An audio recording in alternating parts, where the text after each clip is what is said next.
two jungle picks in game one, and there's already the first answering ban. It's going to be the Shen.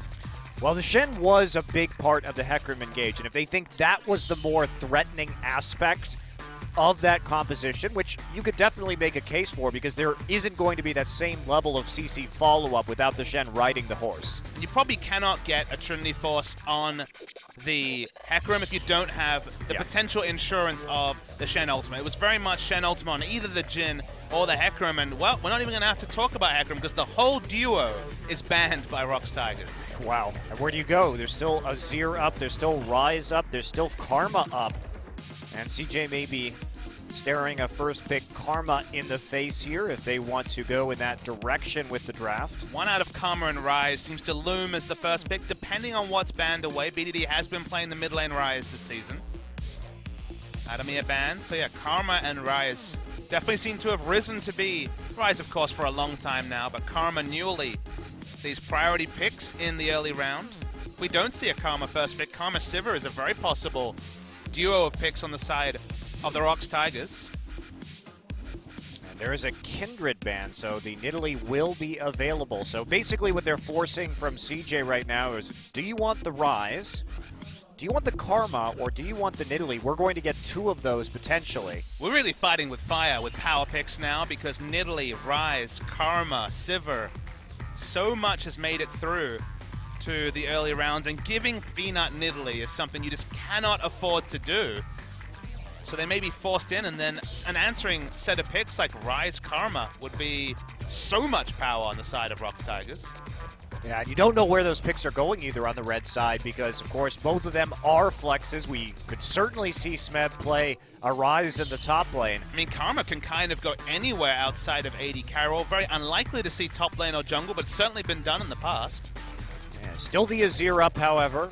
That's another factor to consider, and CJ switches from that Nidalee to the Karma as the clock ticks down to 0, and they will lock it in. This, you know, this seems like a reach in any other week, but we've seen the power of Karma on patch 6.11 with no direct changes. She has risen in priority. She's the highest win rate champion at now, over 70% on the season, but it just seems insanity that Karma in the LCK is first pick status over Nidalee, Ryze, and all the other power picks available. It does give such a strong laning phase, though, and it gives you pretty insane Drake control early on. That's one of the big factors. It also gives you a speed boost on any AD carry without having to take the Sivers. There's a lot to like about it. A lot of these early game champions have risen up, but the big surprise here is that Peanut has decided to take Rek'Sai over the Nidalee. It's new Peanut. We tried to call him the Battle Ward in game one. That certainly didn't go his way, but Peanut has changed his image. You know, the Rox Tigers have changed their image in terms of putting down wards. Of course, you get guaranteed vision with the Tremor Sense. Now, the one thing that Rek'Sai is good at is tussling with a champion like Jhin. Now we're not going to see a paper-thin front line for the Jhin to carve through. Rek'Sai and Ryze already some pretty robust champions to stop Jhin from first obliterating the front line and then getting damage on the back line. So will be the Jhin and the Karma lane, which offers some pretty insane poke in the early game. You can pull it off. Of course, the range on the Q from Karma makes it easy to land the root from the Jhin. And Gorilla's going something different. He's bringing back an old pick. He's bringing out the Thresh. We saw Thresh bans to MadLife in, I believe, the first series of the season, and then not so much Thresh selection since then. They're going dark once again, Monte Cristo. So it's time for the dark mode. It's nighttime here in Korea, so we'll turn out the lights. No, they're just like my iPhone. It's dimming, changing the color palette to be a bit better to suit the evening. I like it. All right, we're back. Oh, my eyes straining now. Sorry. So Ashe, Ryze, and the Thresh. This is a very dedicated pick composition the Rox Tigers have selected so far. We'll see if it is going to be a mid or a top lane Ryze, and that may be the Cassiopeia, Faker's preferred Ryze counter pick, but that was, of course, before a lot of these changes, but still should function quite well. Less gap closes to respect in terms of the miasma, but the power of the laning phase will certainly still be there. Looking for a top lane pick, it will be the Trundle, who already has multiple targets on the side of Rox that will probably pick up resist at some point this game. Will Rox persist with the Rumble?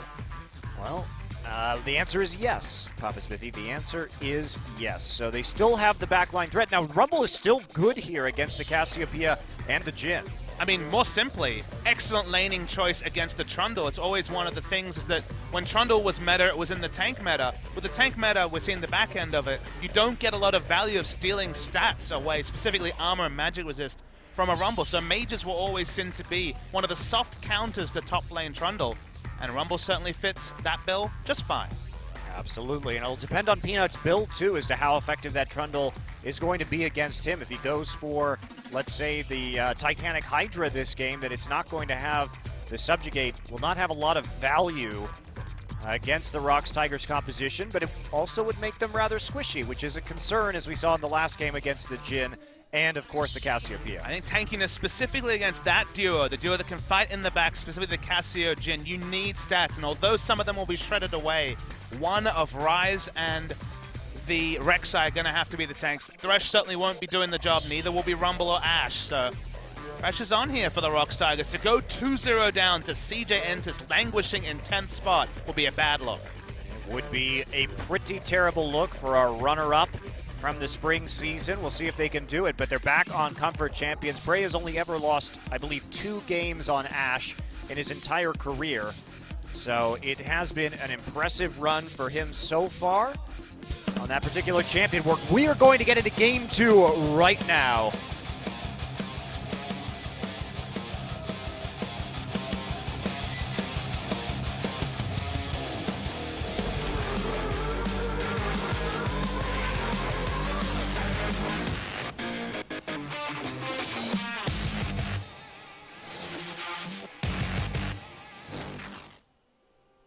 Welcome back to Summoner's Rift, and it is an Infernal Drake up here first. Prey is 16-4 all-time on that Ashe. Has taken a couple of losses recently, and we'll see if he can add to the win column, boost that above 80% again in this game number 2, or whether CJ can take a pretty surprising 2-0 upset here against the Tigers. Rox Tigers need to spit some hot fire at this point. Honestly, their season is going wayward in a way that we could not have predicted. Summer season's always been a bit soft for this team. They were certainly struggling during summer season last year, but there's been so much development of the Rox Tigers since then, of course. As we see, oh, here we go, some love from the foreign fans. Okay, well, we'll see if Smeb will go onto your face this game. I think he's going to Smeb on the face of Untara. They do get those standard lanes, which it looks like we are going to be moving towards. No surprises with the Keystone Masters, outside of maybe Prey going a little bit defensive, not going for fervor of battle on the Ashe. And, of course, Chipsay Noir, the French casters from over there at O Gaming, who are casting this match. I'm sure they appreciated that over on the French stream. Great guys, great casters. And looks like we're going to see a little bit of disruption here, but there's the Q, and the Grump does do a little bit of a damage to Gorilla and Prey, and so the poke is going to be real from the Jhin and the Karma in this 2v2, but the Rox Tigers get that matchup they wanted in the top lane. Not only that, Chipsay Noir actually do hold quite a little similarities, because of course they are multi-esport casters like you and I. Yeah, they're great guys. True brethren. BDD level 2. Yeah, it's a fast, and it's a couple of twin fangs in there to bully Kuro back underneath his turret, and refillable potion going to be emptied pretty quickly here.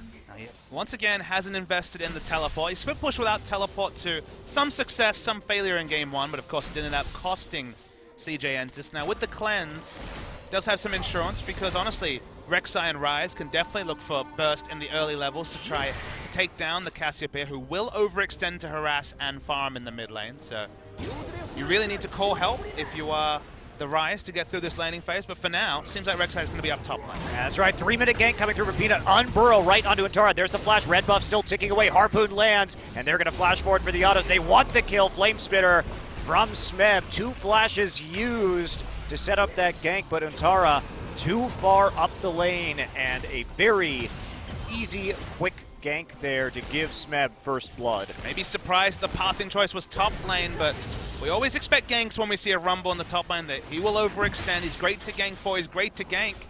Flashes are down now for both Peanut and Smeb, as you mentioned. Haru's going to keep clearing the jungle, and it does feel like Peanut makes it through his jungle clears a lot faster than some of these jungles that prefer the greedier paths, like Haru. Well, in that one, looks like Peanut will get a part of that camp as his Raptor buff gets popped, but pretty sneaky little start there. Now, to set up that pathing for Peanut, it was CJ. They checked the jungle early, so they knew that Peanut was starting on the top side of the map. Does end up being a 3 buff for Elise, it's worth noting. You see the pings from Rek'Sai onto blue, doesn't know that it's already been taken. Yeah, so did do that full clear in the top side, didn't expect it, but when they saw him without the blue buff, and of course with the timing at 3 minutes, you are going to know that he's not there. So Haru at least does take something in return for the first blood, even though it's not very much. But you can see that Rek'Sai is surprised to see some of these camps down, so it seems like Peanut has been foxed a little bit in terms of jungle pathing by Haru. Surprised at the minimum. Uh-oh, and Haru not going to try for the blind cocoon right there. Does get seen. And the Wolf Spirit taken away by Peanut, so he'll know if anybody enters that side of the jungle, whether that Gromp is safe to do. And there's the combo I was talking about coming in. Just the range of that is absolutely ridiculous with the Karma Q into the Jhin route, so difficult for a champion like Ashe to safely get away from. This movement from Peanut is very predictable. Yep. And he's going to come in and just fire a Prey Seeker at Untara before backing off into the river. A potting Prey Seeker. It's actually an Untara Seeker right there. We seem to have seen the back end of the party cast, so a potting Prey Seeker will have to be all that he can muster up. Haru will respond with just a poke into the jungle. Untara really struggling right here. Smeb really does like these revolvers, so it's once again going to be the proto belt on the Rumble. Intriguing, intriguing. This time didn't even start with the Ruby Crystal. So a Ruby Crystal 2 potion start for Rumble in game 1, but went for the aggressive start and paid off for sure with the early gank. Some nice horns. I was going to say. That was strange. Summoner's Rift horns, don't you know? All right, there's a Flash Cocoon right onto Prey. Chained into the root. That's going to be a death. Pop the exhaust on him just in case, but that is a very hard gank to get away from.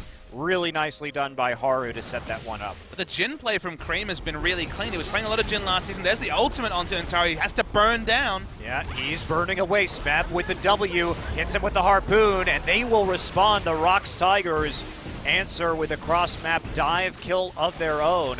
So we've got one team dominating the bottom side, the other dominating this top side. Kramer and MadLife doing their utmost to whittle down this turret, but Thresh and Ashe are coming on back through and just a proxy farming. Smeb also just going to take the Gromp right now. They try and take what they can up in the blue side jungle of CJ. Smeb can now just be so obnoxious on the Rumble because he can dirty farm so much more effectively with the minion damage cap on the Flame Spitter removed. The monster damage cap was removed many patches ago. It's why we saw some jungle Rumble towards the tail end of summer season, but in general, just Rumble being able to push, have options, was always good at killing champions, and that much has certainly been realized in this game as Smeb has all the gold on the side of Rox Tigers. Just as we used to see, too, in that mid lane. Pretty big CS deficit for that Ryze. Of course, the early level 2 helping out a lot, zone him out of many a minion. See the purchases from the AD carries also tell a tale as BF sword versus swiftness boots and a couple of long swords for Prey. Interesting buys considering that Prey was actually not very far behind when it came to CS. So, especially before Jhin returned to lane with that BF sword. BDD actually going to find a blue buff this game. Now, swiftness boots were target nerfed in this patch, lost 5 movement speed, but when you're taking so much harass and when you're eating those W combos on the side of CJ Entus, maybe you don't have a better option because you need to run out of tether range. Because if the tether hits, and honestly, if you even take an auto attack or a Q from the Karma, we've already seen that Kramer is razor sharp at hitting his Ws. Yeah. Absolutely. So at least the lesson slow from the Mantra Q will make it perhaps possible for him to dodge out on the follow-up route from the Jhin. And otherwise, Kuro has to fall back yet again. Did get his tier a little bit earlier using that CP just to get back into lane, but struggling as expected into the Cassiopeia. One of the reasons why we see so much Ryze, and even with CS disadvantages on difficult lanes, the moment you get your ultimate, you're so easily able to clear a minion wave. The ult has a longer cooldown, but still not expecting any combat anytime soon, and already up, as the mini-map will tell you, so... Yep, Peanut responding actually to a potential dive here as BDD fades down into this part of the map. They want the blue buff as it spawns. Ryze comes back after a quick recall. Haru going hard on this one, and he's going to grab it away. Peanut not trying to smite that at all. Haru will pick up the enemy blue buff after securing his team's own for BDD. Reputation of Peanuts really seems to have receded this season. We didn't see aggressive moves from enemy junglers almost at all throughout the course of the regular season in spring, but Haru confident enough to, in both games, really both dissuade aggression and put out some of his own. Haru now has the pink ward down, has the control of the Scuttle Crab, has the Cassiopeia there with the DPS, and this may just be a free Infernal Drake, free 10 minutes. Nothing moving on the side of the Rox Tigers to stop this one. They have the pressure on the bottom side, and that's just handed right over to Haru. And it will go into a mountain second spawn, so that will really help Untara to get a split push on later in the game, but for now, very much been emergency itemization for the Trundle. Smart from CJ, they're playing around their power. The bot side of the map, they were out pressuring in mid lane, they got the kill in the bot lane, so smart to go for the objective around it, and that's an Infernal Drake, so feels good, man, as goes back to Peanut. Yeah, Peanut, not quite the right timer on that ward, if indeed they did see it go down. Pretty hard to miss that one in particular. Yeah, so maybe just a couple of seconds off there, and Peanut will waste a little bit of time sitting at that turret. Has actually fallen pretty far behind Haru when it comes to farm out of that jungle. Untara still really struggling against Smeb, though. They battle over this pink ward. Smeb going to turn right back around. There's no battles between these two when it's Protobell and most of the Haunting guys versus the Emergency Cal. It's very much a one-sided fight. 2 levels also separating Smeb and Untara. Smeb is going to have to be the big carry in this game, and unless they can find some really nice arrows here for Prey to try and pick off a couple of targets, certainly still a possibility. Rox has all of that single target crowd control to try and make plays around the map. Not doing too much with it yet. Peanut has returned once again. Here we go. He's going to tunnel under. Untara taking a look, and there's the equalizer right onto Untara. Untara got a flash out of that one. Looks like there's not enough follow-up damage, however. Subjugate did go down onto Peanut, so they don't actually want to commit to that dive. Now, they do force a flash and save both of their own, so the repeat chance is pretty good. Very much just doubling down on a winning lane matchup, and seems to be echoing that in terms of jungle pressure on the bot side for CJ Entus. There's really no way to get this Trundle relevant in the laning phase, who will lose his turret as well, and CJ trying to match that in the bottom lane. Yeah, but they don't have that TP onto BDD. Meanwhile, Kuro's TP and Smeb's TP still available, so diving this turret's not an option. They could just trade 1 for 1. Actually, there's the arrow. TP starting to come in. Nice hook there from Gorilla, pulling MadLife all the way back in, and he is just surrounded. Smeb canceled his TP up in the top side, but Kuro completes his, and that was the risk going on that turret with double TP. Rox Tigers thinking a couple minutes ahead of CJ right there. And their tempo was also that much faster. They could just get the objective and punish, and even Smeb could stay in lane, get some more minion waves, had no reason to complete the teleport, so many different ways. Rox play that well. Still find themselves a couple of thousand gold ahead, but no more than that. Now we're going to see Rox, much like CJ, take advantage of their topside pressure. Oh boy, look at this damage. Yeah, Kuro has to run. There's a flash, forces the flash and turn from Kuro. Wouldn't have been stunned, only the slow on the backside, but still doesn't want to commit to that and doesn't want this objective here in the Rift Herald to be disrupted, and it will be Smeb grabbing that buff, of course, trying to inflict further punishment on the likes of Untara. But the counter jungling will continue as well. This would deny Cassiopeia a blue. They had vision of it before the ward went away for CJ Entus, but nothing they can do. They have to surrender any advantage around Untara's lane, because for now he is truly the lame duck of this CJ lineup. Well, Prey, though, the big loser on the Rox Tigers here. But is it that big? I mean, Warhammer double daggers. I wouldn't want to be Prey right now. Gold-wise, at least, he has a lot more CS and gold with a kill involvement than the Trundle. Trundle can steal your stuff, though. He's the priest class of League of Legends heroes. Weird that priests would steal your stuff. Doesn't seem like a very saintly thing to do. Ask Blizzard, man. Hearthstone seems to love those priests stealing things. Rogue, meanwhile, doesn't steal very much at all. Weird. Doesn't make a lot of sense, does it? Nope. Lore. Lore, Monte Cristo. The Theban priests. Maybe they worship some sort of robber god. That would make sense. A robber god. A robber god. Who's a famous robber they could worship? Raven from Tlingit mythology. That's pretty obscure, but okay. That's Pacific Northwest Native American, man. It's very common. That's a long way away from Western Australia, mate. I know a lot about mythology, Papa Smithy. You do. But yes, trickster or thief gods, very common. Very common. George Clooney's character in Ocean's 11. Oh, right. George Clooney's my god. He's a swap, man. Wow, that flame spitter difference is extremely noticeable in situations Those like were all minions you would have missed if they had flame spitter on before.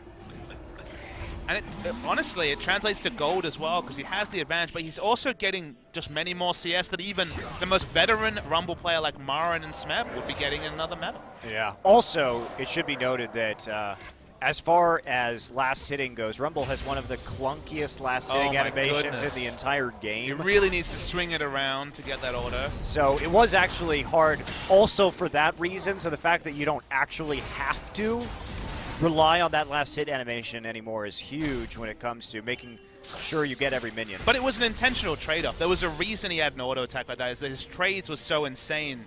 You know, his base values were always sky high, and they continue to be on abilities like the Flame Spitter. Is one of the reasons why Magic Penetration has been such a staple of the build path of Rumble. But now, giving him that wave clear should open up higher gold value builds from these Rumbles, especially early.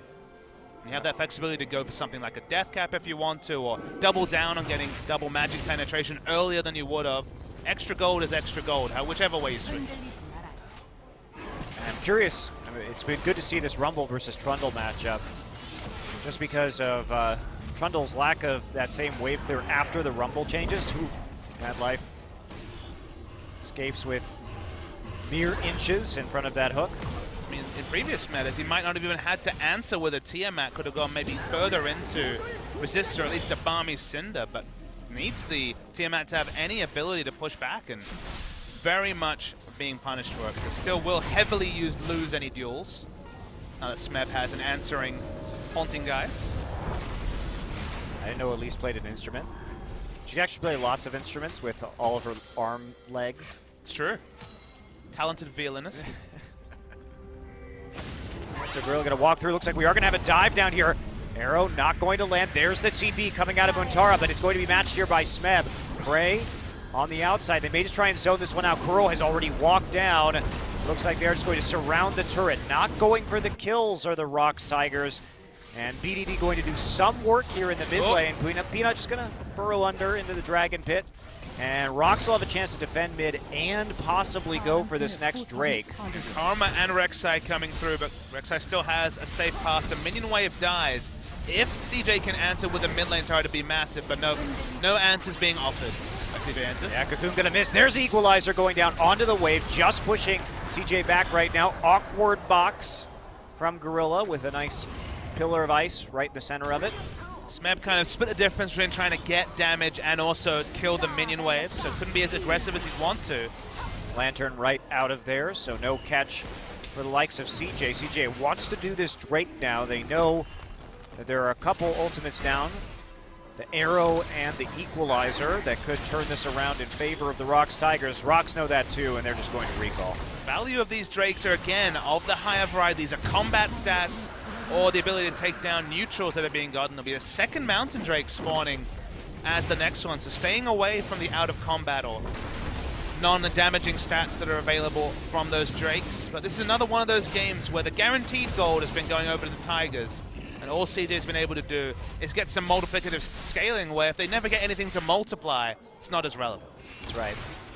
infinity times 0 is still 0, Papa Smithy. It is. All right, Untara coming around here. There was a pink ward in that brush. Gorilla targeted first, has to flash out of that Jhin route now. Untara pulled backwards. Curtain call is up, but Kuro's on the case. Kramer underneath the turret right now. Haru caught out by the rune prison. Untara on the side, still dealing with Peanut and Prey. MadLife very low, but it looks like Rox won't pursue. Haru actually the flash cocoon straight into the Jhin route. It's Cassio. Again, the combo, and here is Cassiopeia.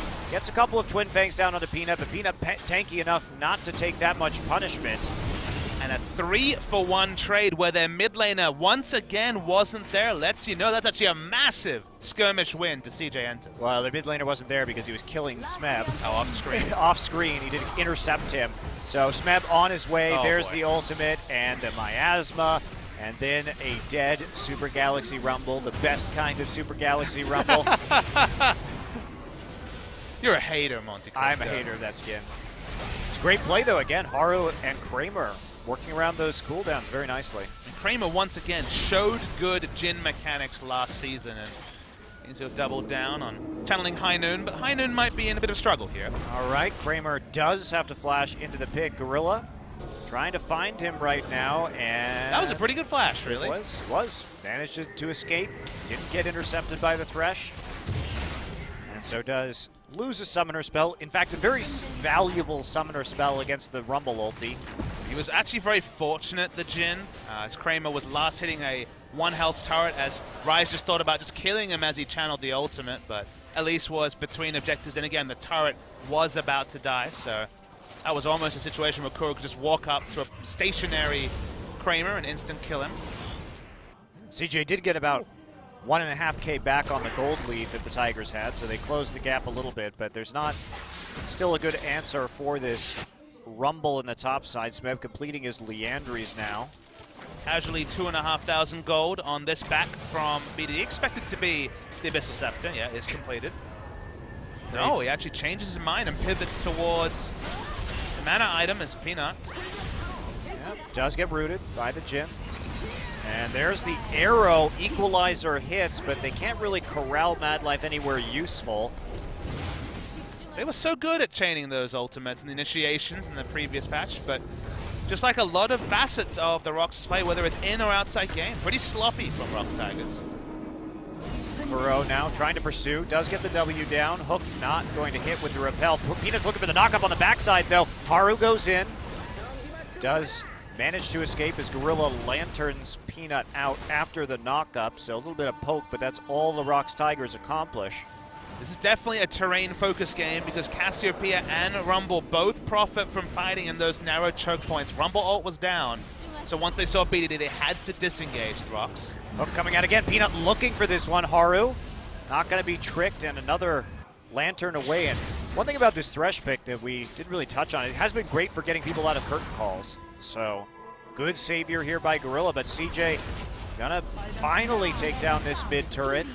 It'll be 2 for 2 on towers now, and that gold lead is just being whittled away by CJ Entus. Extending your point, you don't have to invest in ultimate like Bard had to navigate that particular curtain call, so the lantern is enough to negate the 99% slow from the bullets. Here we go again, Prey, the fancy feet. Whoop. 1 out of 4 is okay. Yeah, got it. Got him at the end, MadLife there, trying to zone and get any extra damage down that he could. Prey will have to recall after this one. Going for that Essence Reaver into Hurricane build. Be very, very careful. Should you? Well, I mean, Cassio's gonna have her way with this Ryze. Sneaky snake. Snake in the grass, as it were. A sneaky, slithering snake. It's the best kind of snake. Sure. An honorable snake just wouldn't be the right thing. No. Unexpected snakes are the deadliest, in fact. What about snakes on a plane? There aren't planes except for Corky, and we don't see him anymore. That's so. true. Although, buffs are coming, if I understand. More buffs? I mean, they buffed him in this patch. Yeah, they're buffing him again. At least on the PvE. Also, relevant to Doa's interest, there's a new Nami skin coming out with a new recall audio clip. Oh boy, what is it? I don't know. I didn't actually watch the PvE script. We probably should know, just because Nami recalls very relevant to the OGN broadcast. It's very true. MadLife insists on River Spirit. Shame on him. I'm looking forward to the digital Nami skin, so we can say shut down Nami instead. She has some sort of computer-based skin, maybe a Super Galaxy skin. There's a freebie, Riot. Enjoy it. Diginami will get it. So if you're Australian, Diginami sounds like you're asking a question. Diginami or didn't you? Is that right? Yep. What is Nami in Australian slang? Nothing, but Didja obviously is. Are you sure this is your chance to invent a piece of Australian slang right now? Oh, putting me on the spot, Monster. What does Nami sound like? Know me? No. I got nothing. Sorry. I've let down my nation once again. Well, you've never boosted them up, so it's only expected. All right, CJ coming in for this one. They actually are just going to steal it right from under the nose. Peanut can't get there for the smite. BDD already there. Smeb not quite a part of that combat. Box has to be put up in the choke point, as does the equalizer. Oh! And nearly the curtain call kill from Kramer, but Rox Tigers not actually stacking up quickly enough on that dragon. BDD on the flank, dealing quite a bit of damage. And speaking of dragon stacks, that's double mountain, soon to be another infernal spawning forth. So the RNG is really with CJ this game because those are very combat relevant dragons. Smeb is being a sneaky robot in the bush, though. There's a hook just a hair away from grabbing Untara. Smeb trying to get as much damage as he can down with his Leandries on the retreat from CJ, so they maybe can push this mid lane turret and start to build that gold lead that has been dwindling for them once again. So low, but actually you see there just aren't multiple tanks to walk up and tank those first shots. They have to respect the W coming through from Kramer, so another reprieve for CJ Entus. They've been navigating what was once a 3,000 gold lead, very early in the game, and now has been reined in very well. It's just 1,200 at 25 minutes. Yeah, the big problem here is how useful is Untara actually in this situation? Smeb well on his way to a Void Staff now. Still causing problems in the 1v1 against this Trundle. CJ starting pretty damn risky Baron right here, and that'll be seen immediately by Peanut with his Tremor Sense, and he also just drops a Pink Ward in the back of the pit. No, it's optimistic when Karma is tanking the Baron with her Aegis and Sightstone to show for the early game. MadLife, the perpetual optimist. Glass half full, mate. Well, I think he's had to be an optimist to be on CJ for all these years. That's just a reality. I don't need, no words needed on that one.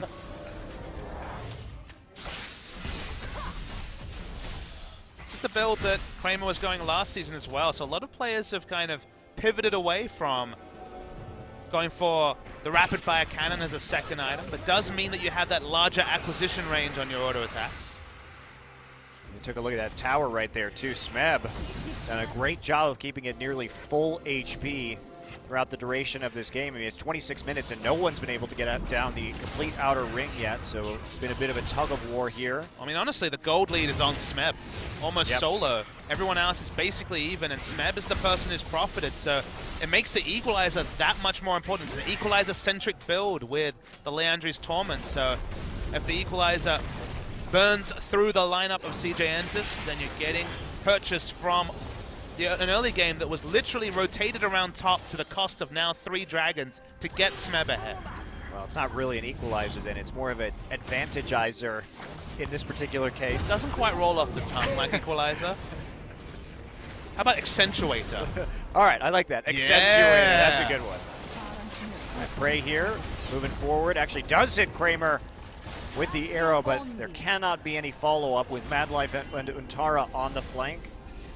Has to take the Dark Passage back to safety, but they do get the gold, they do get the turret. Now Rox executing a 1-3-1 split push. Now that they have the Hurricane in the mid lane, they have the mid lane turret out so they can push deeper. Again, double TP, Rox's advantage. So this is how they're going to have to play out this one. Untara doesn't have a good place to go. Saw BDD split pushing without teleport, and he continues to do that this game, but he's able to answer the Rumble. Will have the trade advantage against him, but he doesn't have boots, because that's the new Cassiopeia. In my head, I was like, doesn't have can't mercs. wear boots. What can she do? Can't wear boots anymore, Baba Smithy. Truly slithers around. I mean, I don't really understand how boots help Rumble's mech either. So I feel like if you're going to be going into that path with itemization, how do swords help guns? I don't know. I'm sorry, Ryan. If you're going to say that doesn't make sense, that snakes can't wear boots, we have a lot to talk about. Baby steps. This is just the first in a long rework in itemization to make it more lore appropriate. Why do books turn into guns in this game? Why is Corky so slow? He's got a plane.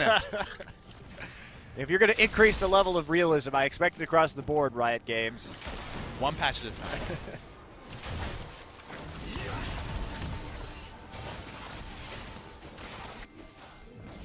Well, Kuro's slowly split pushing. Has a lot of ability power in his build, so normally it's relevant to talk about Ryze focusing on mana rather than ability power, but increasingly higher AP means that he actually is a decent turret pusher.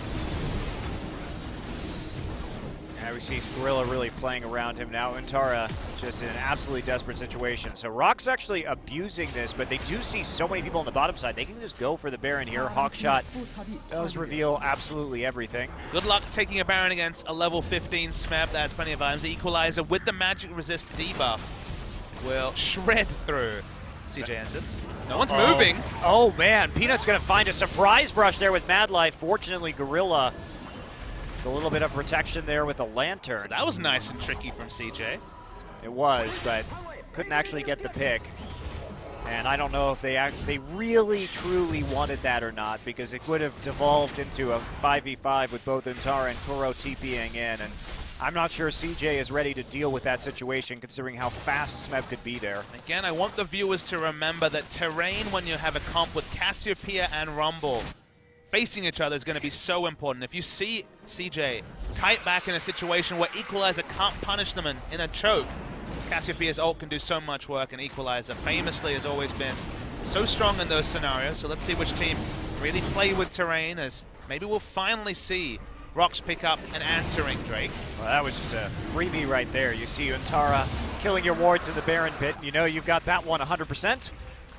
Recalls were already in progress, so CJ does have to just give up the second Infernal Drake of the game, and that's going to be it for Elemental Drakes as we head into Elder Dragon territory now. The most bloodthirsty assortment of Drakes we've seen in Champions.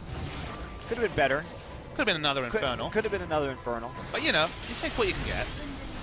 This is going to be a Baron attempt here from CJ. Man, are so they much shredding damage. It. They are just going through it so fast. Kuro's not here.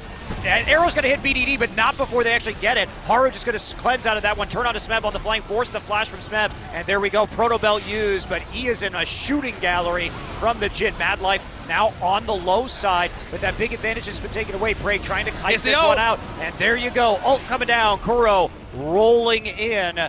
2 for 1 so far, but they're still on the hunt. Prey has to back off. Haru on a long run through the jungle. Peanut is going to intercept him. Comes over the wall to the ward, though, thanks to the pink in the pit. And there, though, is the final kill coming in. Kuro snags him with the help of Gorilla on what was a pretty creative retreat. This is actually a really interesting fight. So they force down the Baron, they DPS it down, Haru gets the smite, and CJ turns on to Smeb, who, for all his AP, is not very tanky. They open up, they kill him, but the real story is on the mini-map.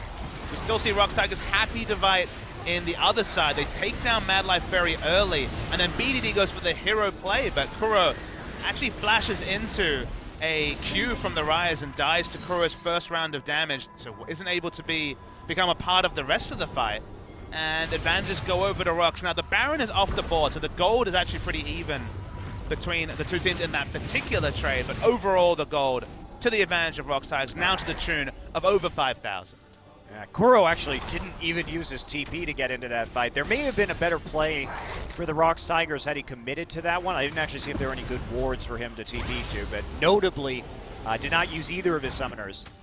So he will have those up, and this also means that they can continue the split push. MadLife is going to walk straight into Smeb. Oh my god, goodbye MadLife.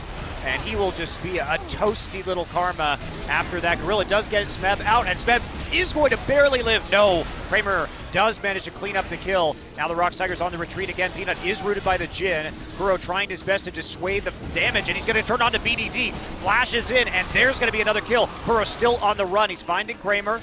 Not going to get too much. Does get Lantern back to the rest of his team. Hook misses Haru, but the volley will not. There's a Spiderling kill. Volley misses the second time around, so no more cleanup, but still a 3 for 2. That's going to remove the Baron buff from everybody on CJ with the exception of Kramer. You wondered out loud about what the Trundle's impact in the team fight will be. As you can see, it's pretty minimal, and that means that Kramer has not been able to get the free damage he was so easily able to get when he had a Shen and Maokai frontlining for him. MadLife, this is overkill from Smeb, to be honest. He did not need to invest the ultimate. Went for it anyway to get the guarantee, but then in many ways was caught out.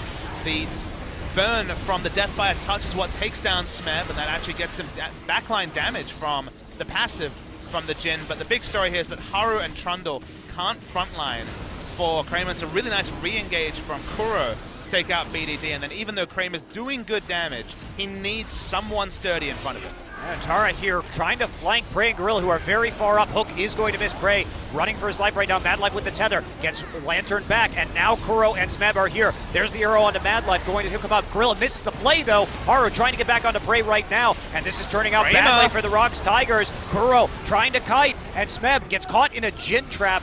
And Untara, he needs to keep running. He's going to fall. Will Smeb be the next kill for Kramer? No, he is flanked here by Peanut.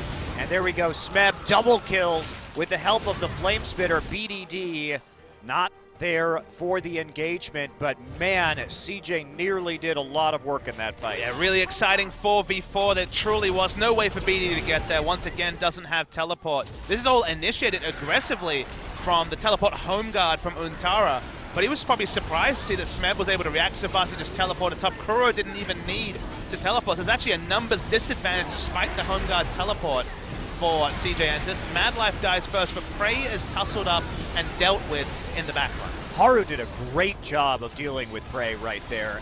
He cut so much of the DPS by getting that cocoon and then following up with the kill on the execute in spider form. So really, Haru has been going off today in a way that we haven't seen this guy play before. He knows his role, and that's not some rock the rock catchphrase. He's basically knowing exactly what to do in terms of these team fights, and dealing with Prey is something that honestly behooves the team. It's an immobile AD carry who now has the QSS, who wants to put out consistent damage and slows, which the team can profit from. They have very good consistent damage on the side of Rox, but if he's just negated by a jungler, then it takes out a lot of the power from Rox Tigers.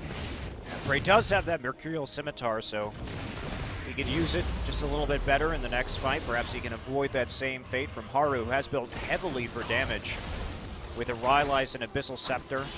And I think itemization is another fun thing to touch on, because just compare Untara and Smeb, because Untara and Peanut, because Peanut has very much gone for the tank Rek'Sai to try and answer the Jhin, whereas Untara has quite a lot of damage on his side, as he has finished the Titanic Hydra. You have to build damage at some point, but he's just so far behind that keeping the Tiamat and going for another tank item like a Randuin's, I think would be so much more important to CJ's front line.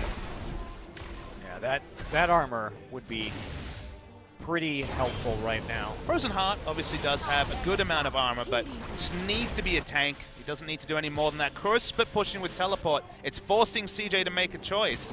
Yeah, and look at this. They're going to turn on to the Elder Dragon, are the Rox Tigers, and try and just force this play out. And CJ may have made a fatal shot call right there as they really commit. And now the Elder Dragon is going to go over to Rox. Secured by Peanut. Kuro is here to help out. Maybe didn't have to use that TP. They actually may have been able to get the Elder Dragon and the inhibitor right there. Tara had recalled, but they were just not going to outpush that Ryze with 2 turrets still up in the mid lane. Very greedy play there from CJ Entus, and it doesn't work. See, in another scenario where they didn't have an extra ace in their sleeves, absolutely you can stop an Elder Drake by pushing down mid aggressively. But the fact that there was also Kuro with teleport basically outfoxed CJ trying to make a decisive shot call, and they end up just looking foolish as a result. It's worth noting that Kuro has done an excellent job of saving that TP this game. There were a couple situations where he didn't actually pull the trigger on it, didn't get desperate, and now that he had it up in that situation, it was worth so much. 6 items. We do get to it. To some degree behooves CJ Entus, because remember that one of the advantages of not building boots and having the Death Cap passive is that the AP values in the late game from this Cassio will be absolutely ridiculous. But there's just no way to contest the Baron. Just no pressure on the map. Easily secured, and there's the arrow. Untara caught out, and there's a huge equalizer in the choke point. Leandre's and the true damage burn doing work. Answered in some ways by the locket though, so they are able to get out with no one falling on CJ. Haru's pretty far up, but just going to back away. Here comes the pressure now. Remember, no turret at the inhibitor in the top side of the map. Kuro's full build with Guardian Angel. He is a literal raid boss. He is the front line that Rox Tigers desperately needed in Champ Select. Ryze has certainly come together, and they had so many choices with the first pick. They went for the Karma, but the Ryze has certainly come up trumps. Yeah, absolutely. 2 cannon minions here are Baron buffed up, so knocking away at this mid lane turret while they attempt to deal with Smeb, but he is slowly chipping away that inhibitor. Down to 50%. Did have to use his flash right there to escape onto the other side, and there's an arrow flying in between several members of CJ without finding a target. It's fine though, just a zoning arrow. Just a zoning arrow, either a zoning arrow or a goal, depending on how you like to think about it. It's not a goal because no sport actually shoots arrows between things to score points. You just shoot it between the posts, soccer. But that's not an arrow. It's true. You're getting a little bit too particular over here. No, I'm not. Arrows hit targets. If you show me a sport where an arrow... All right, well, you show me a sport with an enchanted crystal arrow then. I'm sorry, that doesn't exist. Just like a sport where arrows go between things. Arrows, the ultimate go-between. Well, CJ are looking for that desperate engage, but they don't really have true engage on the lineup. We didn't really touch on it, but outside of an amazing ult flash from BDD, they just can't really force things. That's not necessarily a problem in a comp, but at this stage of the game, it is certainly something that will hold them back. See, I would categorize relying on engage for an amazing ult flash a problem in any composition. But anyway, Smeb actually going to get nailed here by Haru. Sonya's Hourglass keeps him alive for a little bit longer, long enough to toss the equalizer down. Peanut has been flanking through the enemy base this entire time, but Gorilla goes down. Prey still alive. He will take out Untara, and now here's the counter engage. Peanut with the flash knock-up, and there's BDD getting annihilated by Prey, who has a triple kill on a flash forward onto a Cassiopeia. That takes some balls as an Ashe player. Prey does eliminate that, and goodbye. Deathfire touch. The Deathfire touch. Kramer is so strong, but Kuro is on the rise, and in the 1v1, even though Kramer DPS down 2 from Rox Tigers, he had to back away and respect the rise. It feels like the power of that rise is just overwhelming CJ. We might see the game end here. Probably will. Kramer will not have enough to defend this against Baroned up super minions. May be able to burst down Peanut, but double there's Guardian Angel. Yeah, double GA, as you say. And this is going to be the end of game 2. Rox Tigers will send us into a third and deciding game in this best of 3, as at 41.5 minutes, they are going to finish this game up eventually. Hit the Nexus. And the Nexus has been hit. Too many super minions to defend there anyway. Rox Tigers take game number 2, playing very well around the rumble in the top lane. Smeb doing work. But still, there was a lack of clean execution in a lot of their other players outside of snowballing and executing on a massive lead for Smeb. We came into this series 6-11 thinking, okay, Smeb on the Aurelia, play around Smeb. They executed it in game 2. It wasn't on the pick we expected. It was still very useful. And now we'll move to a game 3. And let's see if there's something different for Smeb, because maybe Rumble has to join the ban list. Two attempts. Untara doesn't really have a champion pool to answer it. Has been struggling. Yeah, that Trundle blind pick was a bit suspect, because the Trundle would have struggled into either Ryze or Rumble. I mean, there's not really a good answer. And it looks like perhaps CJ's priority, banning the Trundle in game number 1 and then picking it blind in game number 2, maybe leading them astray. And just picking Trundle blind against Smeb is a big issue, because guess what he has in his pocket? The cannon, also a top lane mage that the Trundle won't be able to shred with that ult. So definitely Optimistic taking the Trundle and punished by Rox Tigers. Kramer's still doing work though. Highest damage to champions in that game. He didn't have the front line though. He didn't have Hecarim Shen, and it just